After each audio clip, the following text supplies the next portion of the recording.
This is your district facility, and we appreciate the opportunity to be here with you. I see some students there, our friends from Bancroft. Come on, come on, come on, come on.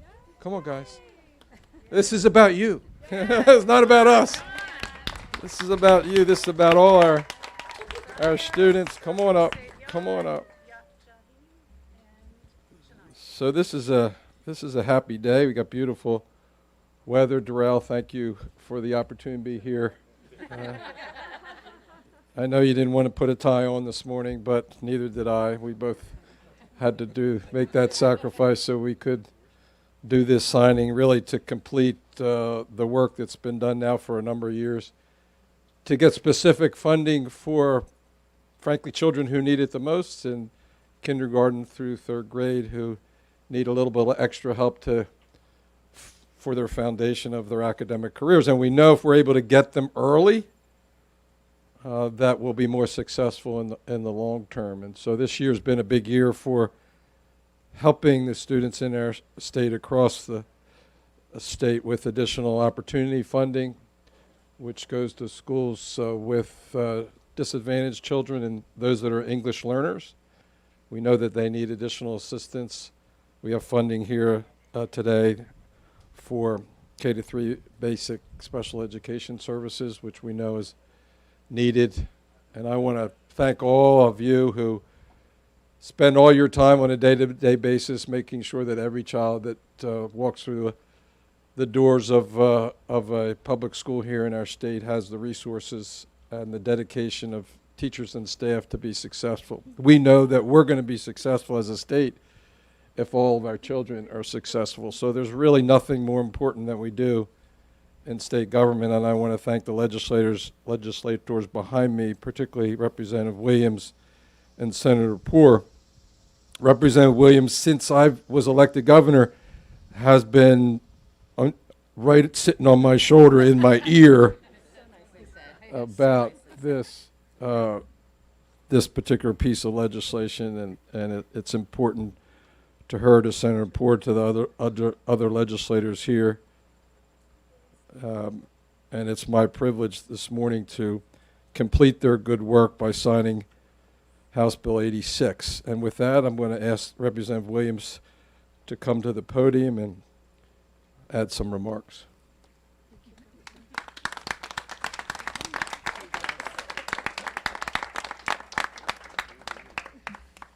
Thank you. I do have some prepared remarks because I end up forgetting what I'm going to say, and I'm thinking about what I should be saying and what I didn't say. So first, I just want to thank everyone for being here.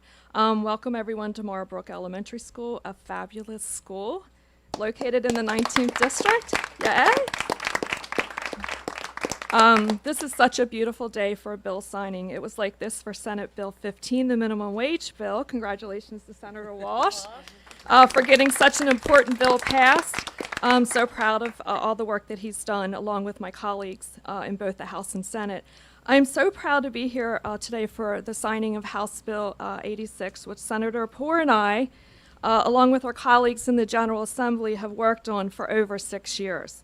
Senator Poore and I have introduced House Bill 30 in the 148th, House Bill 12 in the 149th, House Bill 48 in the 150th, and then House Bill 86 in the 151st. So Senator Poore and I have shown that we don't give up, that we continue to push and push and push, and we want to thank Governor Carney and his staff and Secretary Bunting for their leadership in helping us with this.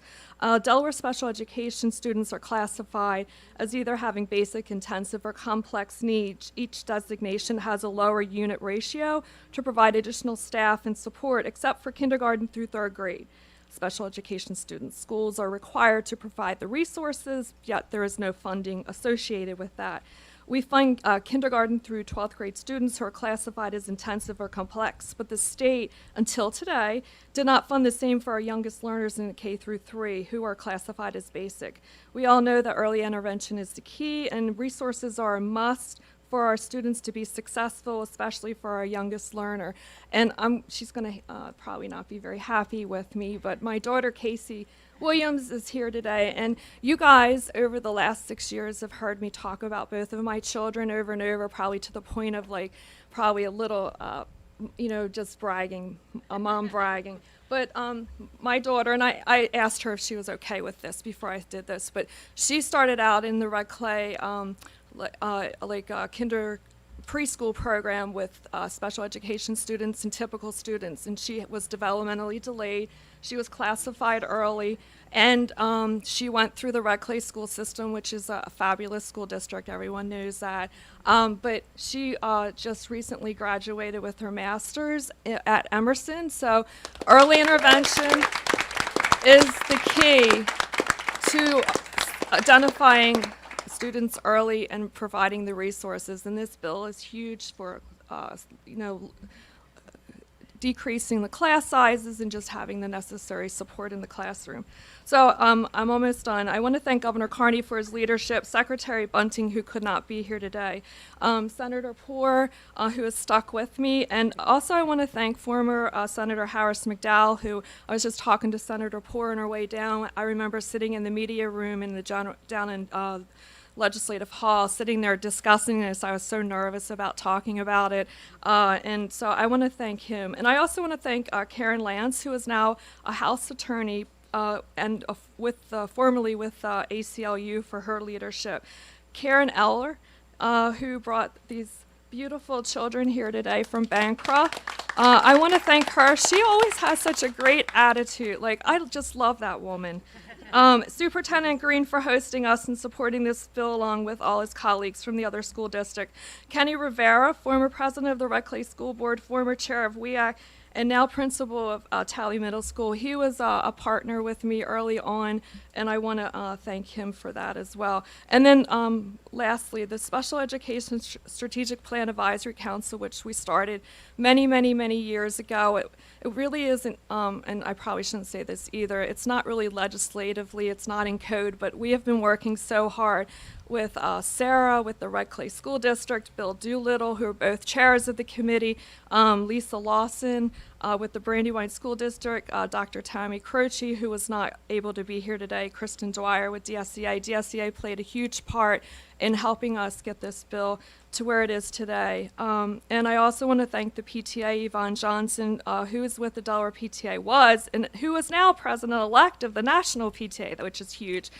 And Carrie Corbin, the president of the Delaware PTA, Sarah, and Dr. Marinucci, John Marinucci, and Tika, and Kendall Massett with Charter Schools Network. So thank you so much for all of your advocacy.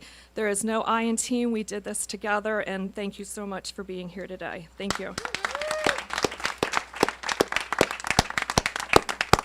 Thank you, Representative Williams. I didn't realize you had started before I was elected governor with this bill, so I know how Governor Markell feels as well.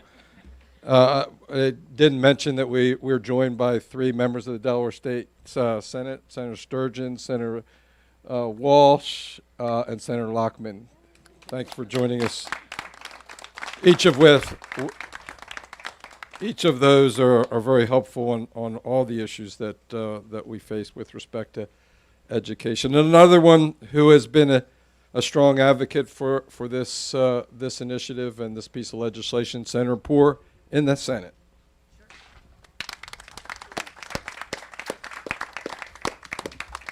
Usually the microphone is never even with me, so that was pretty cool today. Thank you, Governor. So this is an outstanding moment, at least for me personally, and I am super thankful to Representative Williams. I think I'm going to coin her phrase this morning, is that we're a ride-or-die group. Simply when it comes to education, there's so much for us to do. What I tend to find in the years is that oftentimes, especially related to this piece of legislation, is that we are reactive versus proactive. This allows us the opportunity to, for the first time, be proactive in the education process for our students that need it the most. Reflecting back, it was easy. I have a child with special needs. He's complex, so he immediately got the attention that he needed. And oftentimes we can't see the attention that is needed for our young children. And so to be able to have the opportunity to identify and hopefully get them off of an IEP in their middle school years, that's progressive, that is progression in education, and it is also a cost savings in the long run. So I'm so happy. Governor, I can't imagine what it must be like to have to make the decisions of what you can fund, what you want to fund. And one of the great things that our governor has done is he's been able to make sure that we've stayed ahead of the game when it comes to some of the challenges that we have walked through, especially in the last 18 months. And so to be able to find that good balance of knowing where to put the funding, I am just appreciative that you chose this piece of legislation to fund for our young students. So with that said, I also want to recognize Jose Matthews. Thank you so much for always being here, being one of our biggest champions and supporting Representative Williams, myself, and my colleagues in making sure that we're on the right track. And so what I do know is that you will see future legislation. You will see all of us championing education because these students are our gateway to our future. So thank you for everything. Thank you, Senator Poore, and thank you for mentioning the importance of funding sustainability, which is really the only hesitancy that I've had in the 3-4 years that I've been governor. It doesn't do a lot of good to put something in place that you can't fund sometime in the future. And we are fortunate that we're able to fund House Bill 86 and increase funding for opportunity funding this year because we were smarter about the way we did our budget in previous years, unlike other states. And hats off to the legislative leaders for supporting those efforts. Next up, we have, as I mentioned earlier, thousands of teachers and specialists and administrators who work with our children every day. And here in Red Clay, the person who's in charge of all those special services is Sarah Celestin, and she's here to offer some remarks as well. Thank you, Sarah.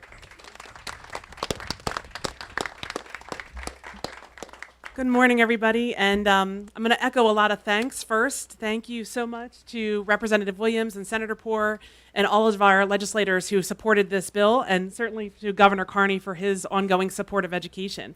So I want to talk to all of you guys who are standing up here. Thank you all for coming. So this bill is really about all of you, our students, and the different types of services and supports that we can provide through the funding in this K-3 bill. And so I know right now, if we went down the line, you guys could probably talk about what you love about school and maybe some things that are hard about school.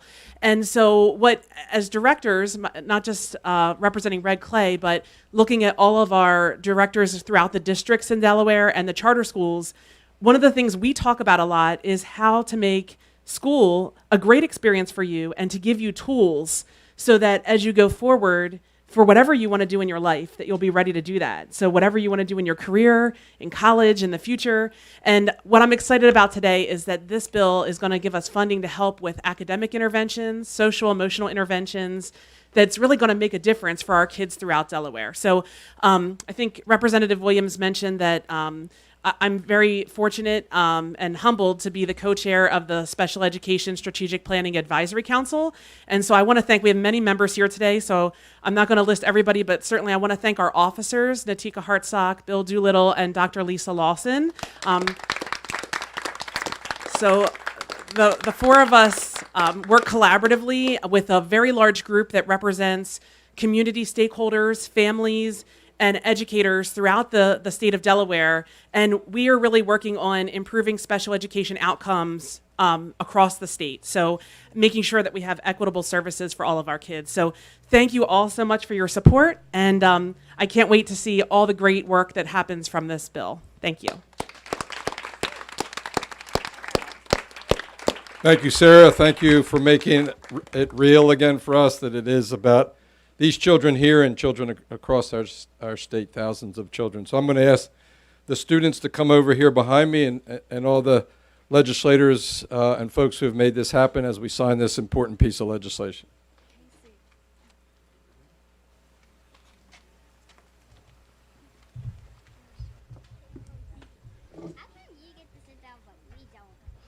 because I got to sit down to sign the bill. See, here's the bill right here. House Bill 86. See that? These are all passed the House and the Senate, so these are all this is the bill here we're going to sign. Went through the House and the Senate, see? And back here is actually the bill with all the people who sponsored it. All right? All right, so this is House Bill number 86, the bill that has been well, I guess it had some previous predecessors, but has a lot of sponsors, but Representative Kim Williams, who you've heard from, and Representative Chikwoka, who's not here with us, and Schwarzkopf, and many, many more longers, and obviously Senator Poore and many members of the Senate as well. And so, again, it's my privilege as your governor to complete the great work and advocacy of so many people who've been mentioned and who we've heard from. And this is for the children that are here gathered around us and for others across our state. House Bill 86.